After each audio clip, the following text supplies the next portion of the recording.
একটা মানুষ কতটা দূরদর্শী হতে পারেন, কত দিকেই বা নিজের ঔজ্জ্বল্য ছড়াতে পারেন। ব্যক্তিভেদে প্রশ্নের উত্তর হয়তো ভিন্ন, কিন্তু নামটি যদি হয় বেগম খালেদা জিয়া, সব প্রশ্নের উত্তরই ছাড়িয়ে যায় সীমা। গণতন্ত্র, মানবাধিকার প্রতিষ্ঠা, স্বাধীনতা, সার্বভৌমত্বের সুরক্ষা, নারীর ক্ষমতায়ন কোন জায়গায় নেই তার অবদান। আজ সেই মানুষটির জন্মদিন। তৌফিকুল ইসলাম আশিক জানাচ্ছেন সেই অধ্যায়ের খানিকটা। ৪৫ বছর ধরে কোটি মানুষের আস্থায় পাইপের বস আরএফএল পাইপ।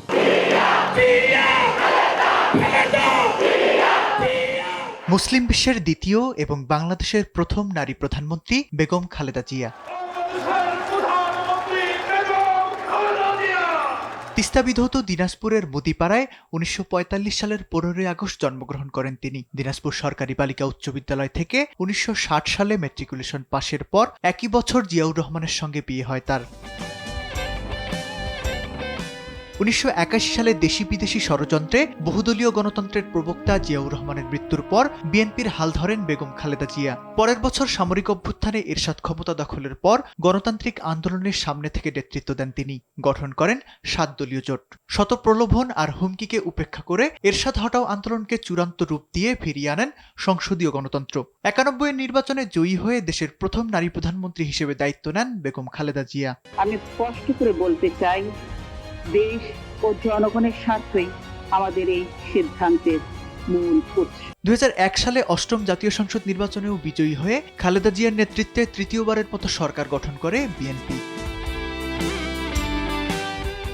তবে ১১ এবং তার পরবর্তী সময়ে গণতন্ত্র ও মানবাধিকারের পুনঃপ্রতিষ্ঠার লড়াই নতুন করে শুরু করতে হয় বেগম জিয়াকে। জেল জুলুম হামলা মামলায় খালেদা জিয়াকে বিপর্যস্ত করে তোলেন শেখ হাসিনার ফ্যাসিস্ট সরকার। তবে ছাত্র জনতার আন্দোলনে দেশ ছেড়ে পালাতে বাধ্য হন হাসিনা।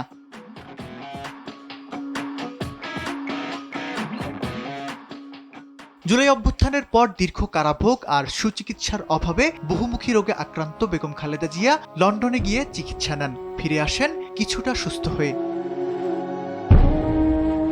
কিন্তু ফের অবস্থার অবনতি হলে গত ৩০ ডিসেম্বর স্রষ্টার সান্নিধ্যে পাড়ি জমান বাংলাদেশের গণতন্ত্রকামীদের প্রিয় এই মানুষটি, যার অভাব কখনো পূরণ হওয়ার নয়।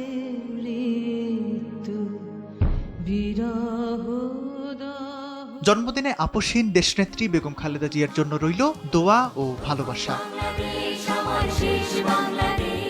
তৌফিকুল ইসলাম আশিক, RTV।